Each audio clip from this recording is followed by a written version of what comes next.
Hello, my wonderful parents, caregivers, teachers, and every single person listening to me today.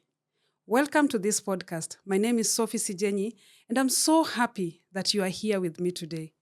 Now, today's episode is very important. It's a topic that many parents are curious about, and sometimes even afraid of. We are talking about understanding neurodiversity in children. And let me say this right from the beginning. If you ever looked at your child and thought, why does my child behave this way? Why does my child struggle with change?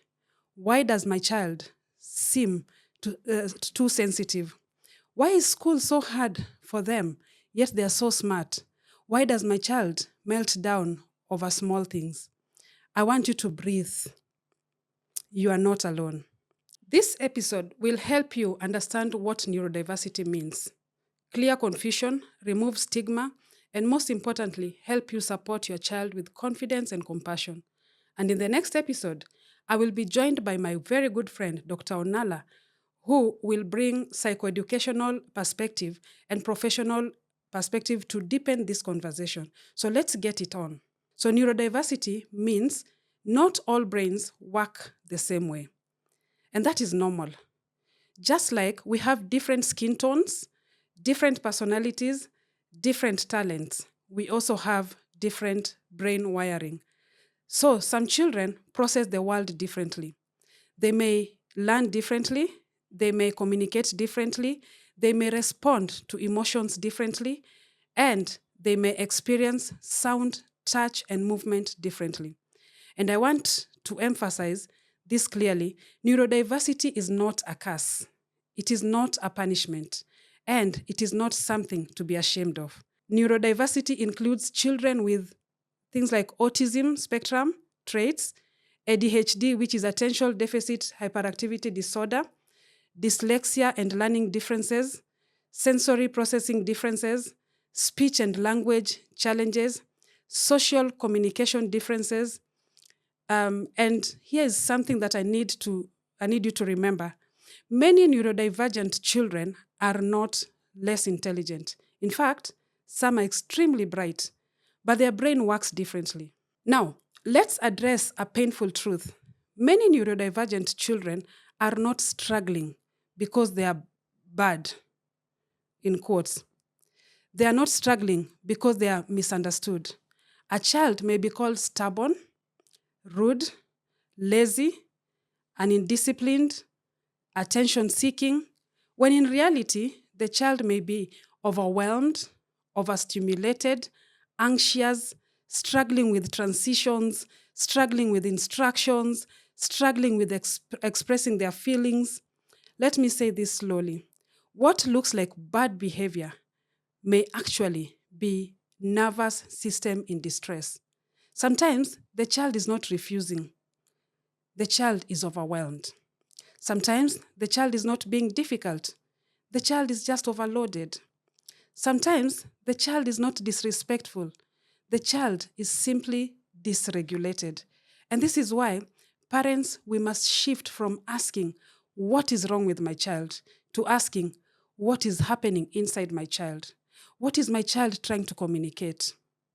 What support does my child need? That shift alone can change your whole home. This is not a diagnosis episode. This is not meant to create fear. This is simply awareness, because early awareness helps us support children better.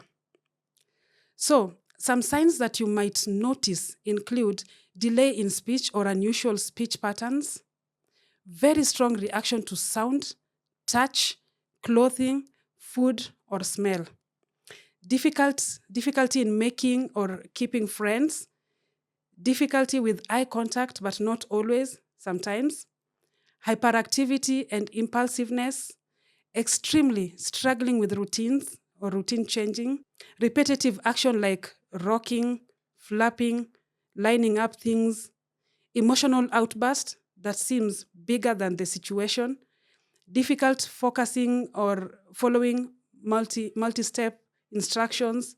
And again, one sign does not necessarily mean anything, but patterns over time are worth attention. Now, listen carefully, parents and teachers.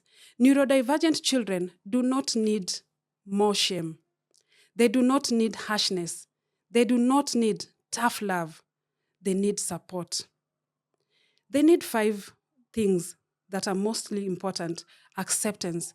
A child who feels accepted becomes very confident. They need predictability. Many children feel safe when there is structure. They need clear, simple communication. One instruction at a time. Short sentence, gentle tone. They need co-regulation. Before expecting a child to regulate themselves, we must help them to regulate. Children need accommodation. This is not spoiling a child. This is supporting a child, because fairness does not mean treating every child the same. Let's make it very practical here. Simple things you can do at home. So reduce sensory overload. If a child is melting down, check the noise level, hunger, tiredness, too much movement around them, clothing discomfort. Use visuals. A simple routine chart at home may work. Prepare for transition. Give them warning like 5 more minutes, 2 more minutes, then we pack up. Focus on skills, not punishment. Ask your child, what skill is missing here? Because some children need to be taught emotional naming, turn-taking, patience, calming strategies, and also celebrate small wins. Some children hear correction the whole day in school and at home when they're playing with the other children. So praise matters a lot. Now, let me speak to the parents listening to me right now who is worried. Maybe you've been crying quietly. Maybe you've been blamed by others or blaming yourself. Maybe you've been told it's your fault. Hear me clearly. You are not a failure. Your child is not broken. Your child is not cursed. Your child is uniquely wired. And with the right support, your child can thrive. And always remember, a supported child becomes a successful adult. Thank you so much for listening to today's episode. If this message encouraged you, please subscribe, share this episode with another parent, another teacher, or another caregiver, and leave a comment. Now, in the next episode, I'll be joined by my friend, like I said before, who is going to address this thing now in a different professional manner. He will help us to understand deeper and clearly, to clarify any doubt that we have, any developmental perspective that you don't understand. Until next time, my name is Sophie Sijenyi. I'm a child psychologist, a teacher, and a trainer. And this is my episode, Understanding Your Child. Thank you so much. See you next time.